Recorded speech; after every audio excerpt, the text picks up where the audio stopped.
성경 말씀 예레미야서 33장 2절과 3절 말씀을 제가 봉독하겠습니다. 예레미야서 33장 2절과 3절 말씀입니다. 이 일을 행하는 여호와, 그것을 지어 성취하는 여호와, 그 이름을 여호와란 자가 이같이 이르노라. 너는 내게 부르짖으라. 내가 내게 응답하겠고, 내가 알지 못하는 크고 비밀한 일을 내게 보이리라. 아멘. 우리 하나님은 어떤 분이실까요? 오늘 예레미야서 33장에서 만나는 하나님은 참으로 놀라운 은혜를 우리에게 주시는 하나님이심을 하나님 스스로가 우리에게 나타내 보이시기를 소망하시며, 또 그렇게 나타내신 하나님의 뜻을 따라서 우리가 살아가기를 간절히 바라시는 그러한 모습들을 바라볼 수가 있게 됩니다. 예레미야서 30장에서부터 33장까지의 말씀은 눈물의 선지자 예레미야가 이스라엘이 맞이하게 될 고난의 운명을 예언하는 그러한 상황 속에서 그 고난 이후에 펼쳐질 하나님의 커다란 은혜에 대해서 위로해 주시고 회복시켜 주시겠다 약속하시는 말씀이 30장, 31장, 32장, 33장 4장에 걸쳐서 위로의 말씀을 주십니다. 이제 그 위로의 말씀이 마무리되어지는 장이 바로 이 33장입니다. 저는 이 33장 말씀을 준비하면서 구약의 그 참담한 시기에 미래의 비전을 보여주신 그 하나님의 역사하심이 신약의 시대에 우리의 그 앞날을 보여주신 사도 요한의 모습과 이 예레미야의 모습이 오버랩되면서 참으로 놀라운 하나님의 그 섭리하심을 느낄 수가 있었습니다. 우리가 아직 맞이하지 아니한 장차 맞이할 일들에 대해서 하나님은 선지자들을 통해서 또 사도를 통해서 말씀으로 선포하시고, 그것을 지키는 자에게는 하나님께서 분명히 구속의 은혜를 내려주시마 약속하는 부분들이거든요. 그래서 오늘 말씀도 우리와 관계가 없는 먼 옛날의 이스라엘 이야기라고 생각하지 마시고 여전히 오늘날 우리 삶 속에 살아계시는 하나님의 말씀으로 함께 받아주시면 감사하겠습니다. 1절부터 일단 본문을 보면서 함께 은혜를 나눕니다. 예레미야가 아직 시위대 뜰에 갇혔을 때에 여호와의 말씀이 그에게 다시 임하니라. 가라사대, 이를 행하는 여호와, 그것을 지어 성취하는 여호와, 그 이름을 여호와라 하는 자가 이같이 이르노라. 너는 내게 부르짖으라. 내가 내게 응답하겠고, 내가 알지 못하는 크고 비밀한 일을 내게 보이리라. 이스라엘의 하나님 여호와가 말하노라. 무리가 이 성읍의 가옥과 유다 왕궁을 헐어서 갈대아인의 흉벽과 칼을 막아 싸우려 하였으나 내가 나의 노와 분함으로 그들을 죽이고 그 시체로 이 성에 채우게 하였나니, 이는 그들의 모든 악을 인하여 나의 얼굴을 가리워 이 성을 돌아보지 아니하였음이니라. 1절부터 5절까지 말씀을 보면은 예레미야가 하나님의 말씀을 받은 공간이 시위대 뜰입니다. 다시 말하면 시위대 뜰에 있는 감옥에서 하나님의 말씀을 받았습니다. 예레미야는 하나님의 말씀을 전하다가 고난받는 그 장소에서 하나님의 음성을 들었습니다. 굉장히 시사하는 점이 크지 않습니까? 편안한 자리에서 말씀을 받은 것이 아니라 하나님의 일을 하면서 고난받던 그 자리에서 하나님의 놀라운 비전을 바라보게 되었다는 것입니다. 다시 말씀드리면은 우리가 하나님을 만날 수 있는 장소는 어딜까요? 무엇이든지 화려하고 모든 것이 넉넉한 자리가 하나님을 만나는 장소가 될까요? 사실 우리가 바라는 삶은 그러한 삶이 아닙니까? 내가 원하는 것을 다 가지고 내가 원하는 것을 다 이루고, 그래서 나는 모든 것이 부족함이 없는 풍성한 삶을 살기를 원한다. 이것이 우리의 생각입니다. 그런데 그러한 것이 충족되었을 때 과연 우리는 하나님을 만날 수 있을까요? 아마 그때는 자기에게 적거나 아니면 자기의 주변에 이루어진 것들에 젖어서 우리는 하나님을 까마득히 잊고 지낼지도 모릅니다. 그래서 하나님은 들어서 기히 쓰겠다는 사람을 불러내십니다. 어디로? 광야로 불러내십니다. 근데 예레미야가 지금 처한 곳이 광야는 아니지만은 그런 고난의 장소가 아닙니까? 그 고난의 장소에서 이제 하나님을 만났습니다. 그리고 하나님은 예레미야에게 말씀하십니다. 너는 나에게 기도하라. 그러면 내가 너에게 응답하겠다. 그리고 내가 네가 알지 못하는 큰 비밀을 가르쳐 주겠다. 여기서 이 큰 비밀이 무엇일까요? 굉장히 궁금하지 않습니까? 정말 놀랍도록 크고 신비한 비밀을 보여주십니다. 그리고 그 모든 것을 이루어 나가시는 분이 이 여호와이심을 2절에서 말씀하고 계시는데, 하나님께서의 이때의 심정이 얼마나 답답하셨는가를 우리가 미루어 짐작할 수 있는 것이 3번이나 자신을 반복해서 드러내 보이시는 것입니다. 그러니까 그 당시 이스라엘 백성들이 얼마나 여호와를 무시하였는가, 다시 말하면 하나님을 찾지 않았던가 하는 것을 보여주는 반면교사라 볼 수가 있겠습니다. 일을 행하는 여호와, 그것을 지어서 성취하는 여호와, 그 이름을 여호와라 하는 자가 말한다. 이렇게 해서 하나님의 분명한 자기 소개를 하고 있는데, 여기서 하나님은 너희를 회복시키고 이 역사를 주관하는 자가 바로 나다라는 것을 일러주시고 있습니다. 오늘날 우리의 삶을, 오늘날 우리의 시대를 주관하는 분은 누구일까요? 하나님이십니다. 어떤 하나님? 일을 행하시는 하나님, 그 일을 지어서 성취하시는 하나님, 그 이름을 여호와라 하는 하나님이 오늘날 우리의 삶을 인도하시고 우리의 삶을 지켜주시는 줄로 믿으시기를 바랍니다. 그리고 이제 이 하나님의 뜻과 우리의 생각이 어떠한가를 단편적으로 4절에서 잠깐 말씀하고 있습니다. 4절에 보면은 이스라엘 하나님 여호와가 말하노라. 무리가, 여기에 한번 동그라미를 쳐보십시오. 무리가. 이때 이 무리가라는 존재는 누구일까요? 이 무리가 또 하는 일은 무엇일까요? 잘 살펴보시면 무리가 하는 일은 이 성읍의 가옥과 유다 왕궁을 헐어서 갈대아인의 흉백과 칼을 막아서 싸우려 하였다. 이게 무리가 한 일입니다. 그 다음에 새로운 주어가 하나 나오는데 내가입니다. 내가를 동그라미 치시면은 내가 나의 노와 분함으로 그들을 죽이고 그 시체로 이 성에 채우게 하였나니 이는 그들의 모든 악을 인하여 나의 얼굴을 가리워 이 성을 돌아보지 아니하였음이니라.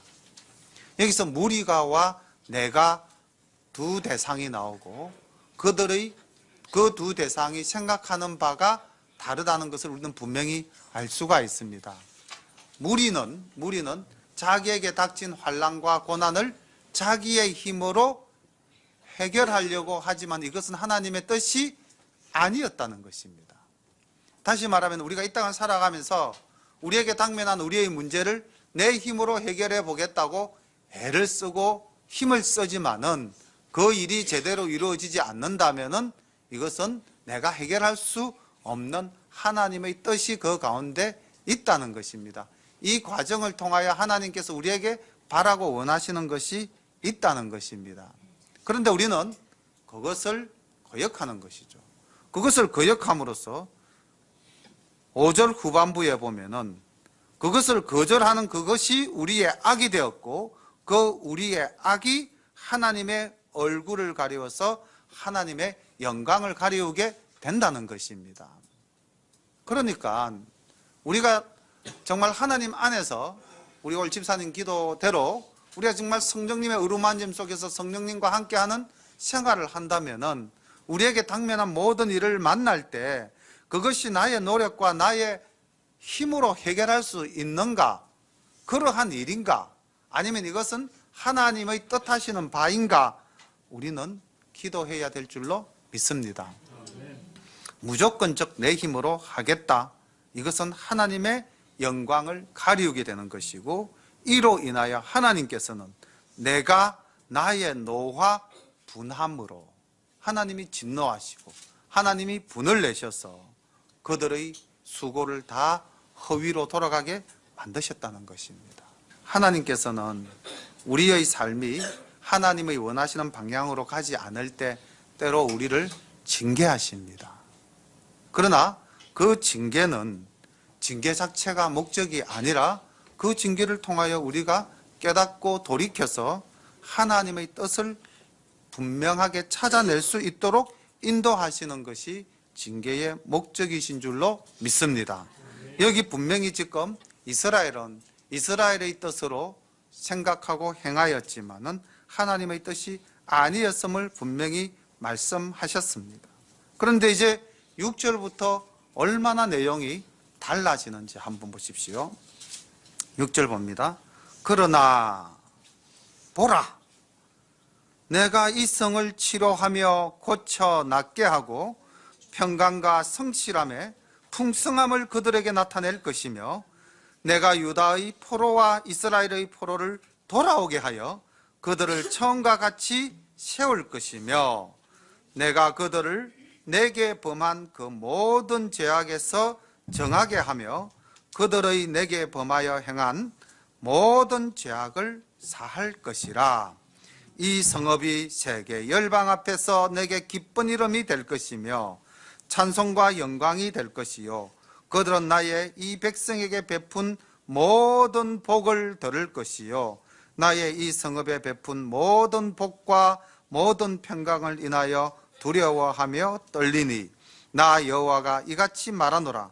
너희가 가리켜 말하기를 황폐하여 사람도 없고 짐승도 없다 하던 여기 곧 황폐하여 사람도 없고 주민도 없고 짐승도 없던 유다 성읍들과 예루살렘 거리에서 즐거워하는 소리, 기뻐하는 소리, 신랑의 소리, 신부의 소리와 및 만군의 여호와께 감사하라, 여호와는 선하시니 그 인자하심이 영원하다 하는 소리와 여호와의 집에 감사제를 드리는 자들의 소리가 다시 들리리니, 이는 내가 이 땅의 포로로 돌아와서 처음과 같이 되게 할 것임이니라. 여호와의 말이니라. 아멘. 얼마나 놀라운 회복의 말씀을 우리에게 허락해 주시고 계십니까? 우리가 잠시 징계를 받았지만은 그 징계는 하나님의 뜻을 깨닫게 하시는 인내의 시간을 우리에게 주신 것입니다. 히브리서 12장 8절부터 13절까지의 말씀을 보면은 히브리서 기자는 징계에 대해서 이렇게 이야기하고 있습니다. 히브리서 12장 8절, 징계는 다 받는 것이거늘 너희에게 없으면 사생자요 참 아들이 아니다. 그러니까 우리가 징계를 받는 것은 역설적으로 우리가 누구이기 때문에 징계를 받는다는 것입니까? 하나님의 아들이기 때문에 우리가 징계를 받는다는 것입니다.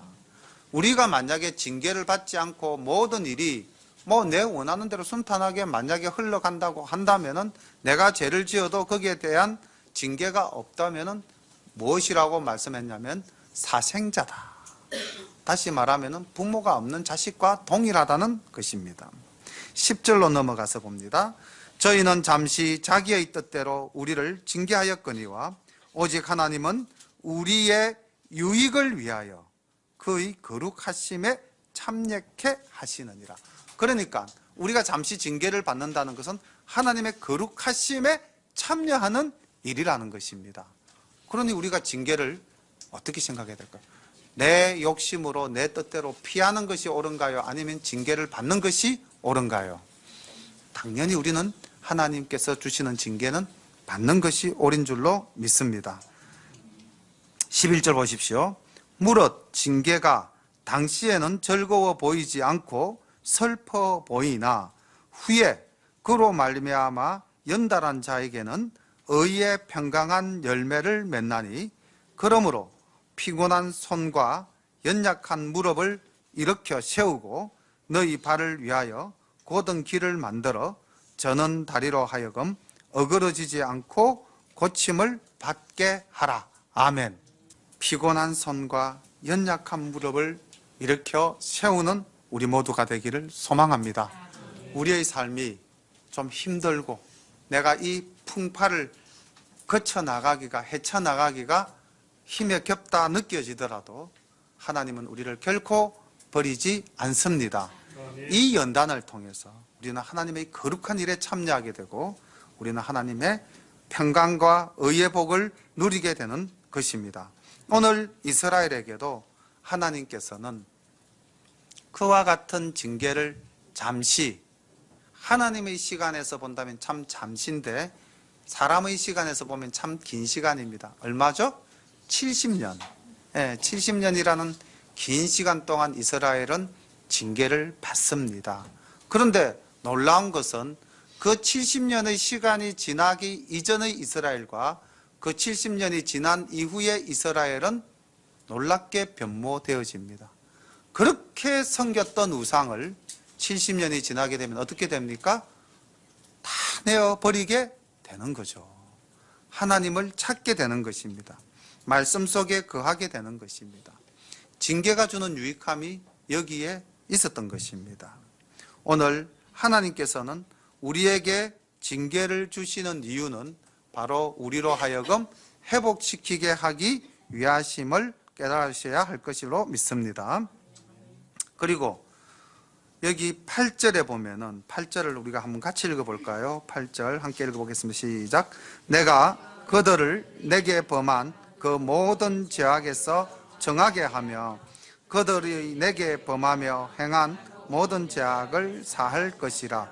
아멘. 자, 여기서 이제 우리가 제사함, 구속의 이제 말씀이 나타나고 있는데 이 제사함, 구속은 우리의 노력으로, 우리의 행위로 이루어지는 것입니까? 아니면 하나님의 은혜입니까? 하나님의 은혜입니다. 다시 말하면은 우리가 하나님의 전적인 은혜로 말미암아 회복을 누리게 된다는 것입니다. 그리고 그 회복의 역사함 가운데는 구약 시대에는 하나님의 한없는 사랑이, 신약 시대를 살아가고 있는 오늘날에는 우리 주 예수 그리스도의 그 십자가 구속의 피가 우리를 제사함 받게 하시고 또 회복시켜 주시는 놀라운 은혜가 되는 줄로 믿습니다. 회복이 일어나게 된 이 땅의 모습을 예레미야는 이렇게 9절부터 노래하고 있는데 일상의 삶이 완전히 회복되어졌음을 11절 후반부 11절 부분에서 나타나고 있는데 이렇게 기록되어져 있죠. 황폐하여 사람도 없고 주민도 없고 짐승도 없던 유다 성읍들과 예루살렘 거리에서 이제 어떤 소리가 들립니까? 즐거워하는 소리, 기뻐하는 소리, 신랑의 소리, 신부의 소리, 그리고 만군의 여호와께 감사하라. 여호와는 선하시니 그 인자하심이 영원하다 하는 소리, 여호와의 집에서 감사제를 드리는 자들의 소리가 다시 들린다. 모든 일상의 삶이 회복되어진다는 것입니다. 완전히 회복되어진 평화의 시대가 도래한다는 것입니다. 언제? 징계를 받고 난 후에, 언제? 하나님의 구속의 제사함을 받은 후에 이러한 삶이 나타난다는 것입니다. 그리고 12절부터 말씀을 봅니다. 나 만군의 여호와가 이같이 말하노라. 황폐하여 사람도 없고 짐승도 없던 이곳과 그 모든 성읍에 다시 목자의 거할 곳이 있으리니 그 양무리를 눕게 할 것이라. 산지 성읍들과 평지 성읍들과 남방의 성읍들과 베냐민 땅과 예루살렘 사면과 유다 성읍들에서 양무리가 다시 계수하는 자의 손 아래로 지나리라. 여호와의 말이니라. 아멘. 이스라엘 사회가 그 사회를 지탱할 수 있었던 산업 구조가 농업입니까? 목축업입니까? 목축업이죠. 다시 말하면은 이스라엘의 일상적인 삶이 회복되어지는 것이 전자고 12절부터는 이스라엘의 모든 생업이 회복되어지는 역사를 노래하고 있습니다. 다윗도 그렇게 찬송하지 않았습니까? 여호와는 나의 목자시니 내게 부족함이 없으리로다. 하나님을 목자로, 나를 양으로. 오늘날 우리는 하나님은 우리의 아버지시요 우리는 그의 자녀다 이렇게 고백하고 있지 않습니까? 그 관계가 회복되어진다는 것입니다. 목자의 손 아래로, 목자의 계수 아래로 다 양들이 지나가게 된다. 다시 말하면은 목자의 보살핌을 받는 양과 같이 이스라엘이 온전히 회복되어지고 이스라엘의 산업이 온전히 회복되어져서 이스라엘은 잠시 당한 징계의 고통을 받았지만은 그러나 하나님 주시는 회복의 역사를 받아 누리게 된다는 것을 이야기하고 있습니다. 이것이 그 당대의 예레미야 당대의 시대상을 노래한 것이라면은 이제 14절로부터 18절까지 나타나는 말씀은 바로 아까 우리 3절에서 내게 부르짖으라 그럼 내가 응답하겠고 그 다음 내가 알지 못하는 크고 비밀한 일을 보이리라 하신 그 말씀이 14절부터 이제 연결됩니다. 나 여호와가 말하노라 보라 내가 이스라엘 집과 유다 집에 대하여 이런 선한 말을 성취할 날이 이르리라. 그날 그때에 내가 다윗에게 한 의로운 가지가 나게 하리니 그가 이 땅의 공평과 정의를 실행할 것이라. 그날에 유다가 구원을 얻겠고 예루살렘이 안전히 거할 것이며 그 성은 여호와 우리의 의라 일컬음을 입으리라. 나 여호와가 이같이 말하노라 이스라엘 집 위에 앉을 사람이 다윗에게 영영이 끊어지지 아니할 것이며 내 앞에서 번제를 드리며 소제를 사르며 다른 제를 항상 드릴 레위 사람 제사장들도 끊어지지 아니하리라 하시니라. 아멘. 이 14절에서부터 18절에 이루어지는 말씀은 사실 역사 속의 이스라엘에서는 나타나지 않는 내용입니다. 다윗의 위는 언제 끊어졌습니까? 이스라엘이 바벨론으로 포로로 끌려가는 그 시점으로 해서 더 이상 다윗의 후손에서 왕위를 이어받은 자는 나오지 않습니다. 신구약 중간사에 잠시 등장하는 마카비 왕조는 다윗 즉 유다의 혈통이 아니었다는 것입니다. 제사장이었던 마카비 가문이 일으킨 독립운동으로서 그 집안, 다시 말하면 레위 집안이 이 왕위를 차지했던 거거든요.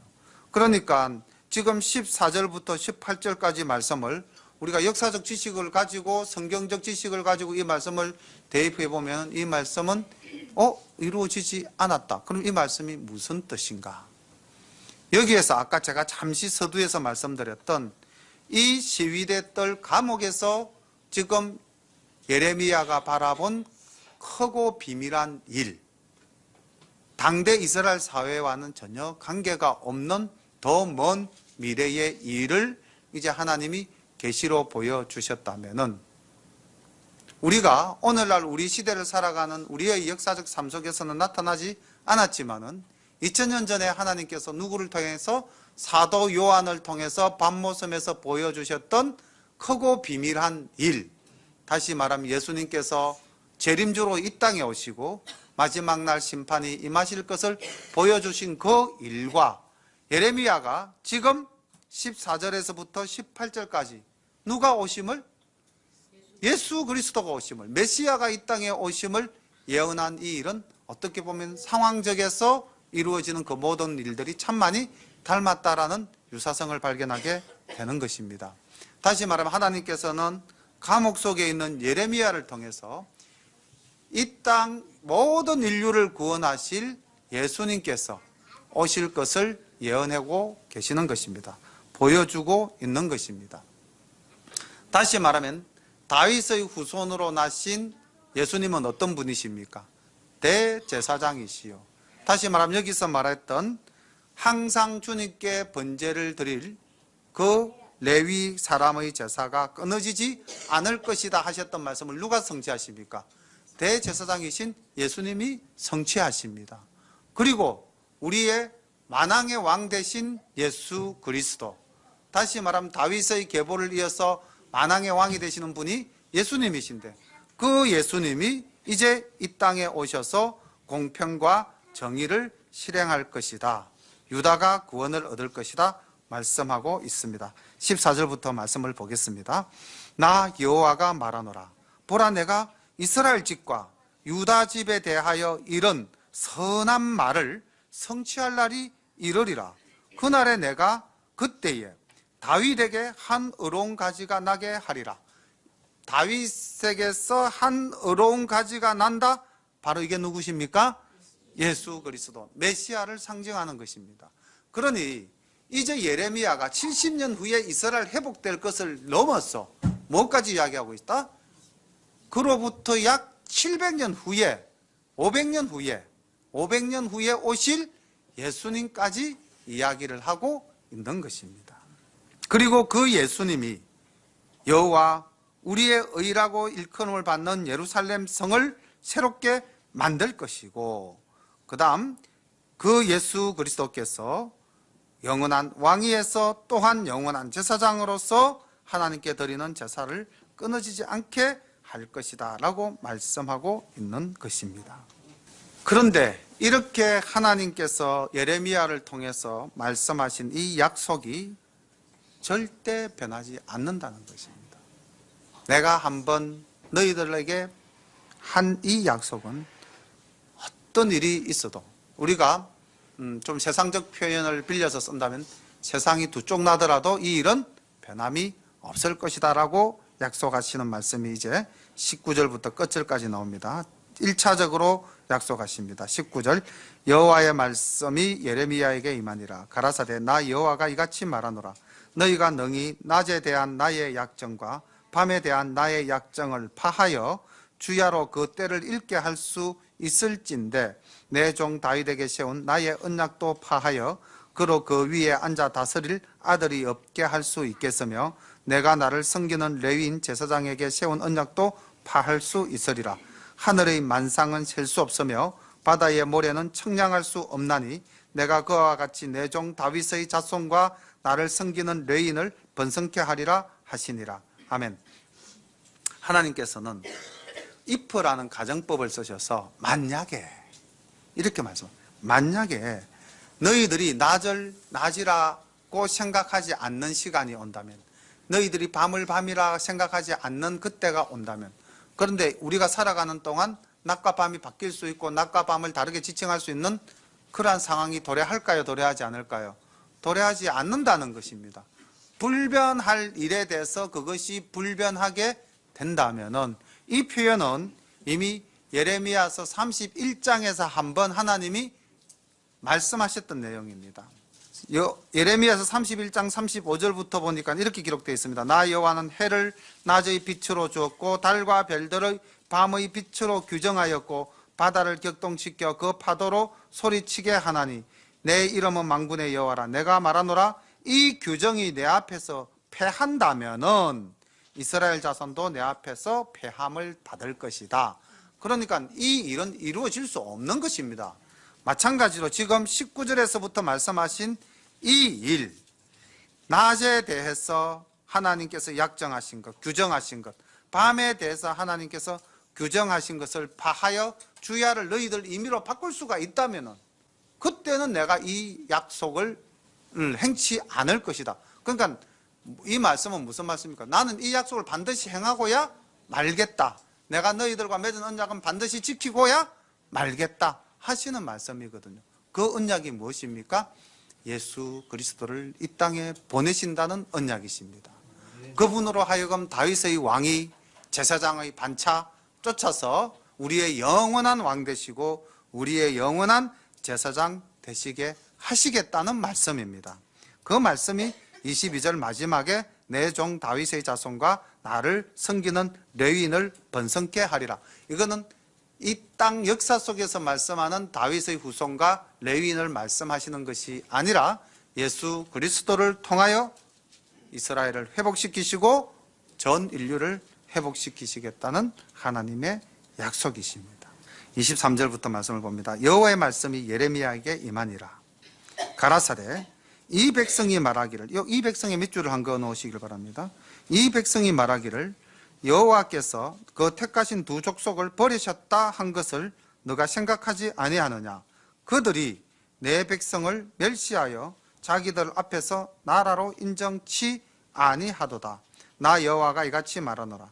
나의 주야의 약정이 서지 아니할 수 있다든지 천지의 규례가 정한 대로 되지 아니할 수 있다 할진대 내가 야곱과 내 종 다윗의 자손을 버려서 다시는 다윗의 자손 중에서 아브라함과 이삭과 야곱의 자손을 다스릴 자를 택하지 아니하리라. 내가 그 포로된 자로 돌아오게 하고 그를 긍휼히 여기리라. 아멘.